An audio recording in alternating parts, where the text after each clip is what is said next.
नमस्कार, जय जगन्नाथ, सुप्रभात। दर्शक बंधु, आज आपण मानक नहीं आसी आज नुआ एक प्रसंग। आज प्रसंग होछि ठंडा, सर्दी एवं काश समस्या। दर्शक बंधु, ठंडा, सर्दी एवं काश समस्या प्राय समस्त को होइथाय। भूल जीवन शैलीर कारणरू अथवा ऋतु परिवर्तनरू एही ठंडा, काश बा सर्दी समस्या देखा देइथाय।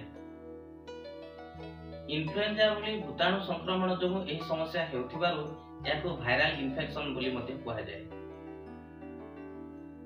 किंतु दर्शक बंधु, एही ठंडा, सर्दी, काश समस्या जो जदि आपणकर शिशु को संक्रमित होइथाय ताहेले आपण मन इच्छा बाजाररू कोनोसी औषध, ठंडा औषध किनी खांतु नाही।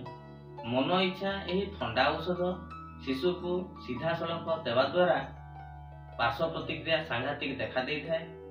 एपरिकी आपण माने जानिथिबे छोट शिशु मानकु ठंडा औषध को बारण पई सरकार सतर्कता अवलंबन करिसंती। दर्शक बंधु, आज हमें जानि नेबा एई ठंडा, सर्दी, काश समस्या पई घरोई उपचार, घरोई टिप्स बा एई प्रतिकार कोन आमे घरे आमे केमिति प्रतिकार करि परिबा। दर्शक बंधु, जदि शिशु को ठंडा, सर्दी, काश समस्या होइथाय किंबा निश्वास प्रश्वास नेबारे जदि कष्ट अनुभव हेउ न थाए ताहले हमें किछि घरोई उपचार द्वारा मते यह उपशम करि परिबा। दर्शक बंधु, आज आपण माने जानि नेबे किछि घरोई उपचार। प्राय 5 गोटी घरोई उपचार द्वारा निश्चित रे एही ठंडा, काश, सर्दी समस्या रो उपशम मिलि परिबो। दर्शक बंधु, प्रथम हेउछि शिशु को उषुम रखिबा दरकार बा गरम परिवेश रे रखिबा दरकार। एही गरम परिवेश रे रखिबा द्वारा शिशु को शीघ्र उपशम मिलि परिबो। एवं द्वितीयतः हेउछि प्राय सब बेले उषुम पानी को पीबा। एवं परवर्ती 3 नंबर उपचार हेउछि ना हळदी एवं अल्प लूण मिसा उषुम पानी को कुली करिबा बा गार्गलिंग करिबा। एवं परवर्ती 4 नंबर हेउछि ना क्षीर चा बा चा परिवर्ते काढ़ा सेवन करिबा।